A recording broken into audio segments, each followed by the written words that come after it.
and we're going to talk some MMA right now. Here we are, International Fight Week. But, buddy, how was your July 4th weekend? Pretty fun? Oh, man, you know, it wouldn't be America. It wouldn't be July 4th if you didn't blow some crap up.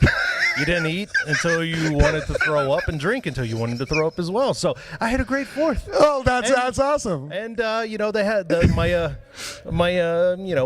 police record from Georgia hasn't caught up with me yet, so we're good.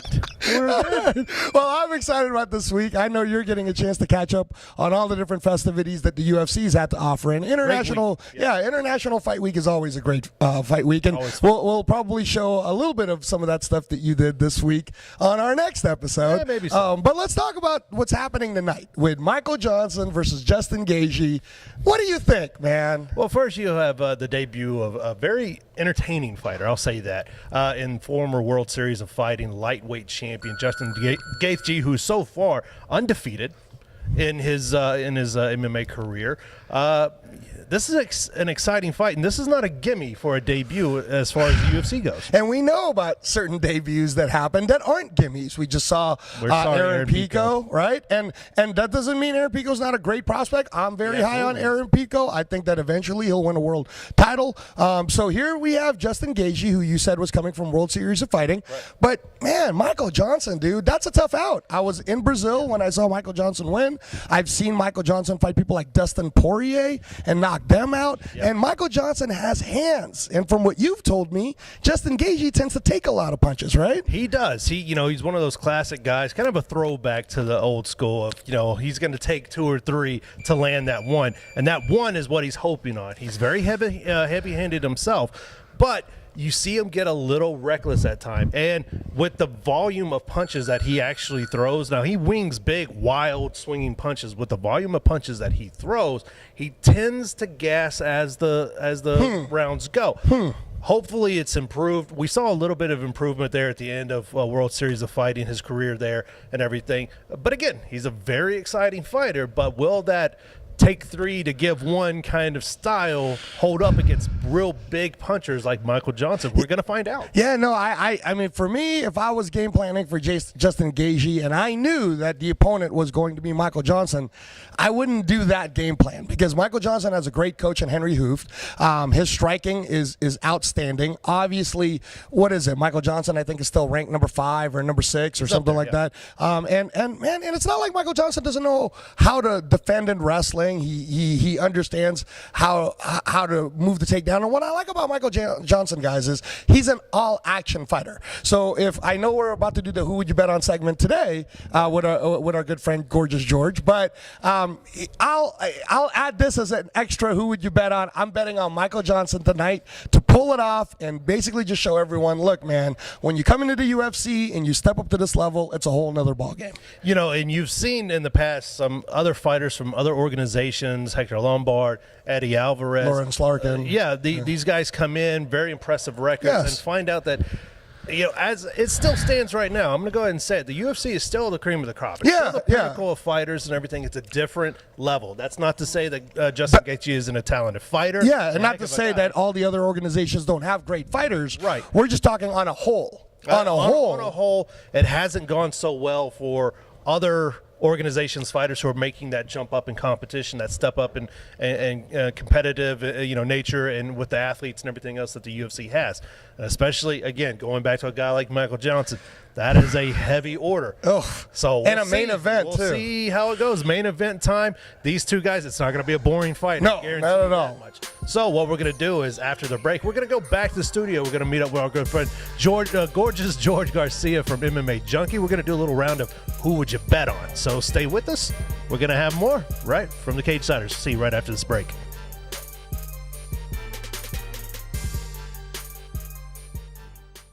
Hi, everyone. Welcome back to the Cagesiders. I'm Jeremy Long, along with my co-host, as always, the coach. They call him Asian Hillbilly online. They honestly call him that. That's so funny. And now we're joined in studio for, a segment that we love, that our fans love, all 8 of you love. Who Would You Bet On? And it's going to be UFC 213. Big one. Tomorrow night. Yeah. It's going to be huge. It's going to be a lot of fun. Yeah, absolutely. It's going to be a lot of fun. And we have George Garcia from MMAJunkie. thank you so much for joining us in studio. Michael, Tito, thanks for having me. It's about time. What's it take to get an invite over there? I know, right, How many Jeremy? people turned me down before? Michael? Hey. You prima donna? What's wrong with you? Shut up, Tito. All right, so obviously it's very simple, right? We're going to talk about the main card Yeah. of UFC 213 and kind of give our picks on who would we bet on if we put money down, okay? All right, so let's put some money down. Let's Let's do put it. some money down. Let's talk about it. We're going to stick with the main card here again. Let's start with Overeem Verdun. Over in Verdun. Yeah, I was going to go from the top bottom, but then I remember our conversation. That's how we do things here. Thank you, Tito. Over in Verdun. First, give us a little quick synopsis of this fight. This will be their third fight. Yeah. And the first one was in Pride many moons ago. Verdun won that one. Right. Then they fought in Strikeforce in Dallas. One of the most boring fights ever, actually. Uberim at the time, was gassing. Right. And Verdun just wanted nothing to do with the stand-up because he didn't have much stand-up. He was flopping back, butt scooting. I mean, it was bad, guys. And, Overeem got that one. So it's 1-1 going into this third fight. Since then, both have dramatically improved, especially Verdun. I mean, this guy looks like a top striker, and he's really only carved out his niche in the last 3 or 4 years with Rafael Cordero, out in Huntington Beach. So I think what it boils down to is neither guy's too interested. Sorry, I should take it back. Verdun's interested in getting the fight to the ground, but he's very confident in his striking. It's just, does he have the ability to just take him down? He's a great jiu-jitsu practitioner. If you take him down, or if he pulls guard, his offensive wrestling is not enough, I think, to get past Overeem, who's very athletic, who crouches down, who knows spacing very well. So what I see more than anything is two guys going mano a mano and striking. Verdun's Muay Thai versus Alistair's kickboxing. And Alistair, as we know, has won K-Max. I mean, K1's top of the heap tournament about 5 years ago. So he's world class. You talk about the term world class. He's it. I think he prevails in this one. Wow. Okay. So it's kind of cool that you said that because you're saying it's basically going to end up being Muay Thai versus European kickboxing style. So, all right, man. What do you think, Coach? Overeem. I'm going to go with him. Overeem. I'm going with George on this one. Overeem. I like Alistair on this one. Okay. I think, like you, I think it's going to come down to striking, and Alistair, I think it's just on a different level. I could be proven wrong. It's a close fight. I'm sure the odds reflect it. Yeah. Again, Verdun's become a champion since then. He's no joke. And he really, really improved his Muay Thai tremendously. These guys walk in with 4-ounce gloves. Anything can happen. Listen, I believe, if you break it down to a T, Alistair's just more polished. Right. So I think he's going to make less errors, and he'll be more pinpoint with his accuracy. The one thing I guess I can say is Alistair's been knocked out a lot over his kickboxing and MMA career. So, Verdun puts it on him, gets him in the clinch or just touches him. Right. That starts the downfall. But, sometimes Overeem recovers quick. He'll cover up, and sometimes he doesn't. So we'll see, but I stand by Overeem. Yoel Romero, Robert Whittaker, another striking matchup, another a good solid one. I like this fight I like for this this fight, card. too. What do you think, George? Okay, so in this one, Whittaker again coming from the striking side, Romero from wrestling, but they're both good at what the other guy lacks. And Whittaker can defend the takedown. He's got good wrist control. It's hard to get him down. He's very athletic. He can take a punch. He's young, and sometimes age does make a difference. But Romero, man, that guy's found the fountain of youth. Yeah. I think he's pushing 40, but he's so explosive. He's got great hands. If it was a 5-round fight, I'd take Whittaker. It's a 3-round fight, I'm taking Romero. But I think Romero has that world-class wrestling. Again, someone that's competed at the highest levels, the Olympics, silver medalist, gold medalist in world championships. He can get this fight to the ground more often than not, no matter who's defending against him. He's got great ground and pound, and he can match Whittaker with the power. So I lean towards Romero. Wow. Romero, okay. All right. Now, remember the last time I picked against Whittaker? I said Jacare, and boy, was I wrong. So I'm not doing it again. I'm picking Whittaker. And I'm actually going to pick Whittaker by knockout first round. I think this is going to be crazy. How are we agreeing so much? I like Robert Whittaker. Yeah. I like him. Romero is a scary He's a beast beast. right now. Yeah. I wouldn't want to face him, so hats off to Whitaker for this. Yeah. Now this is for the interim middleweight title. Right. You know, with the whole thing going on with Bisping. and I all stand that corrected. stuff, So they are going to go 5 rounds. You're right. It is for the It is interim for 5 because rounds. Michael Bisping is injured. Oh, so you're going but Whitaker? are you changing? You know what? I did say that. I'll stick to that. Okay, so That- we're all going Whitaker. it makes a difference. It makes a difference. There you go. It does Yeah. make a difference. It's the longer Good thing it I host goes, MMAJunkie, right? I should know this stuff. You got to stick to it. That's right. Journalistic integrity. So, there so you go. far, we're all agreeing. Whitaker. Okay, so Okay. now the main event. All right. Women's championship fight. Amanda Nunes, the Lioness, against Valentin Shevchenko. Woo. There you go. What do you see in this one, George? Well, the first fight played out where Nunes won the first 2 rounds, and then Shevchenko closed strong, really strong, and Amanda really faded. Amanda says she's licked that problem in terms of she gets out to Vegas early now, a couple weeks, and she tries to acclimate herself to the dry heat and everything. She has looked better and stronger in some of her later rounds of some of the other fights, and according to her training partners, she's just top notch. But that said, Valentina's been doing this since 5 years old. She's very technical, and I think round 3 gave me a blueprint. And plus, Valentina always strives to improve. We just saw her submit Juliana Pena, so I'm going with Valentina Shevchenko in this one. I think those last 2 rounds will make a difference. I like it. What do you think? All right, so this one has always been 50-50 to me. I think it's going to be a fight of the night for sure, candidate. I think it will go all 5 rounds because I don't think either one could really stop each other. And I think them already getting that first fight together, they kind of know each other now. This is like the part 2. All right, let's see what you got. Having said that it's going 25 minutes, 5 rounds, I'm going Amanda Nunes, man. Just because I just feel like what Amanda Nunes brings to the table, and I keep seeing her getting better at this, is cage door locks, she's just going to fight you. No real game. I mean, She's there's vicious. no real game plan. She's vicious. It's like, all right, man, let's get down. Let's get down. Let's get dirty. Let's see what you got. So I think Amanda Nunes is going to get down and dirty, wins a 5-round decision. It might even be close, like 3-2, 3 rounds to 2. But I'm going Amanda Nunes. Right now, the challenger is trending.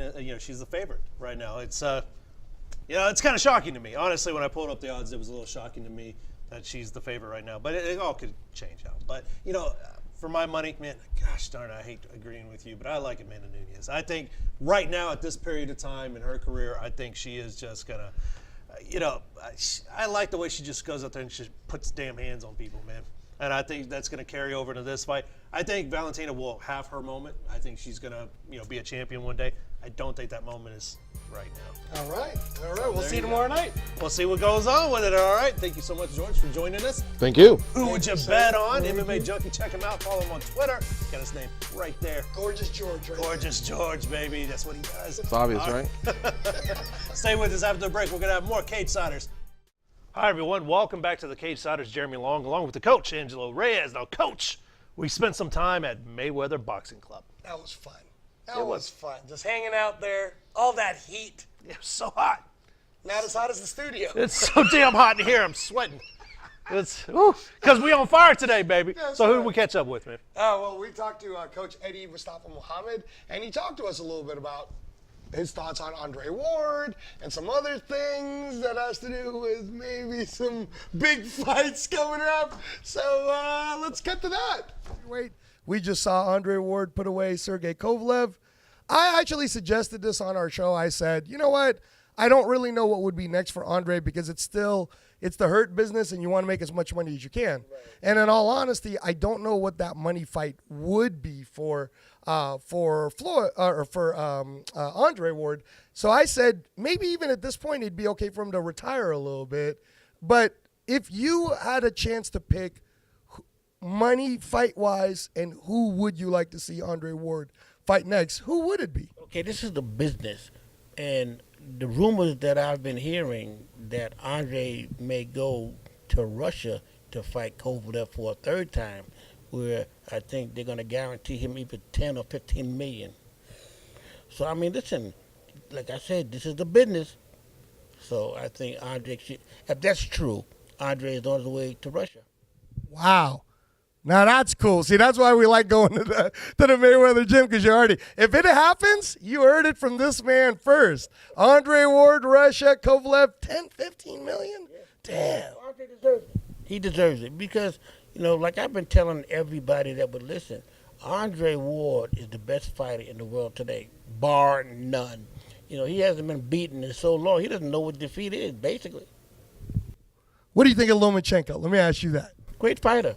Great fighter. Listen, anytime you can hit and don't get hit, and at the end of your career you can still talk without slurring, perfect.